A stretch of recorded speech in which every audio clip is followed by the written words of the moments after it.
नमस्कार मंडळी, मी Raju Nanaji Phuke, host परमराजू YouTube चॅनलचा. तर माननीय मोदी साहेबांनी जे मुद्दे मांडले त्यामध्ये खाद्यतेल कमी वापरा आणि डॉलर्स नाव न घेता त्यांनी बचत सांगितली. पण मी मोदी साहेबांना विचारतो की आम्ही बरेच वर्षापासून ओरडत होतो, तुम्ही आयात करून आमच्या शेतीमालाचे भाव पाडता. तुम्ही कुठं विचार केला? तुमच्या जर डॉलर्स येताना दिसले, तुम्ही बाहेर देशातून आयात करू करू आमच्या शेतीमालाचे भाव पाडले.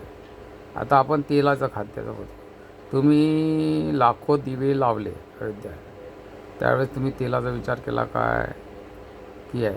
आता त्या आपल्या जी पद्धती आहे, पूजा पद्धती तेल आहे, मग त्याला दिवे लावण्याचे तेल म्हणजे कपाशीपासून बनवलेले तेल हे का नाही वापरल्या जाऊ शकत? मग त्याचा आणि खाण्याचा तेलाचा तुम्ही वेगळा. दुसरी, तुम्ही तेलामध्ये भेसळ करण्याची किंवा जे तुम्ही त्यामध्ये मिळवून देण्याच्यामध्ये 10% 20% काय ते असेल तुम्ही डिटेल परमिशन. त्यानंतर मी जनतेला सांगू इच्छितो की आज जर 180-85 रुपये या 200पर्यंत जर शेंगदाणे मिळत असेल आणि 185 रुपये लिटरने तेल मिळत असेल तर खरंच शक्य आहे का? म्हणजे आपण काय खातो? मग आपण खाल्ल्यानंतर आपण तो विषय आपला भरकडला जाईल. तर माझं म्हणणं असं आहे की भुईमुगाची पीक घेण्याकरता शेतीमालाला भाव उत्तम तर पाहिजे. आता सगळे ओरडत आहे 40 रुपये किलो विकायला शेंगदाणे. तर आमच्याकडे आमच्या घरी वडिलोपार्जितची जमीन होती. वडिला आजोबासोबत 25-25 एकरात भुईमुग पेरला जात होता.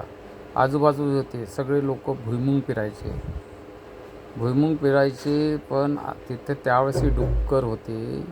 तर त्यावेळेस माझे आजोबा 12 फुटाची मचाण ठेवायचे. त्यानंतर ती एक गावठी बंदूक राहायची आणि त्या बंदुकीवर डुकरं हाकलण्यासाठी एक व्यवस्था केली जायची, ज्याच्यामुळे तो भुईमुग वाचून राहायचा. आतापासून 40 वर्ष, म्हणजे मी त्या 4-5 वर्षाचा लहानसा असेल किंवा 5 वर्षाचा असेल, पहिली चौथीच असेल, आजोबासोबत जाणे आणि तिथे माळावर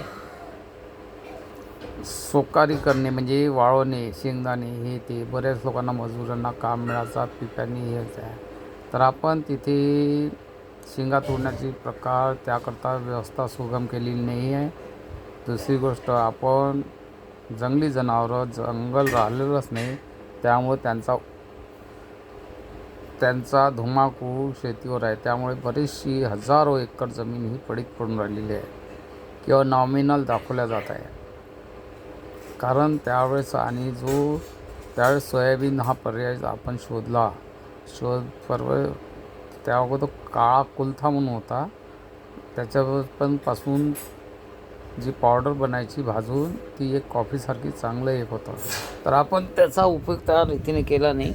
आणि आता तुम्ही वाघ ठेवण्याची गोष्ट केली, पण वाघासाठी गावाजवळचे उठवण्यासाठी तुम्ही केले. म्हणजे वाघापेक्षा माणसं कमजोर आहे का? त्यांना विस्थापित करायचा. अरे तुम्हाला ठेवण्यासाठी पर्यावरण किंवा जिथे जंगल रिझर्व करून ठेवले तिथे तुम्ही ठेवा ना. सगळीकडे ठेवण्याचे काय कारण आहे? मग लोकांचं कसं झालं, लोक भुईमुग पेरायचे, भुईमुगाची शेंगा फोडण्याचे, ते लहान लहान मुलं सगळं कामं करायचे. आता करू नका, तुम्ही त्याप्रमाणे म्हणजे ठेवा. आणि भुईमुगाचं तेल हे बऱ्याच दृष्टीने चांगलं आहे. त्याच्यानंतर तुम्हाला प्रोटीन्स किती मिळून राहिले काय आहे हे नाही, आणि त्याची शुद्धता, गुणवत्ता. मग या बाबतीत तुम्ही विदेशातून आयात करून भाव पाडले, मग तुम्हाला डॉलर्स तुमचे गुंतले कुठं? शेतीमाला जे देशात पिकू शकते त्याकरता 2 पैसे जास्त देऊन तुम्ही पिकवा ना. आम्ही मान्य करतो पेट्रोल डिझेल आपल्या इथे नाही आहे, मान्य करतो. आम्ही पैदल त्यावेळेस जात होतो, सायकलने जात होतो. आता गाडीही पाहिजे. पण आता कुठं कार्यक्रमाला जायचं तर 4 चाकी पाहिजे, फॅमिली घेऊन जायचं. तर ही काळाची गरज आहे. मग त्याकरता तुम्ही सामूहिक किंवा असं त्यामुळे करा. तुम्ही पहिल्यांदा शेतीला प्रोटेक्टेड द्या ना, आणि त्याच्या शेतीमालाचे भाव द्या. आता तुरीची डाळ तुम्ही आता खतावरचं बंधन आणा किंवा आता होऊनच राहिलं आहे. आता मी यावर्षी एका तुरीच्या शेतामध्ये कोणतंही खत वापरलं नाही, रासायनिक आलं नाही. मला जे तूर मिळाली ती 2.5 एकरामध्ये तूर मला माझ्या शुगरच्या गोळ्याची इतके पैसे नाही मिळाले. माणसं लावलेले, पेरणी धारणी सगळा खर्च त्यातून तर निघालाच नाही. मग मी काय 20 वर्षा अगोदर तुरीचे भाव 30 रुपये पकडू प्रति किलो आणि आता 60 रुपये प्रति किलो. मग ही तफावत कोणी आणली? तितक्या काळात 5,000 सोनं होतं, ते आता 1.5 लाखाच्या वर गेलं, म्हणजे 30 पट. या रीतीने तुम्ही सत्ताधारीमध्ये कोणी असाल, केंद्र सरकारच्या निधी अनुसार तुमचं नीती आयोग त्यातली नीती किती आहे तुम्ही पहा, मला हे नाही. आणि या रीतीने आणि आपली बनियनमध्ये मी विचार केला की 5 ग्रॅम त्याची वजन आहे. मग कापूस किती लागला? आणि 5 ग्रॅम कापूस आणि तिची किंमत किती आहे? 100 रुपये बनियनची. आणि कापसाचा भाव भेटला का तितका? मग आणि यात म्हटलं जाते की बनियनला छिद्र देऊन वापरायला लागले तर इकॉनॉमी एकदम गेलेली आहे असं ठरल्या जाते, हे अर्थशास्त्र सांगते. तर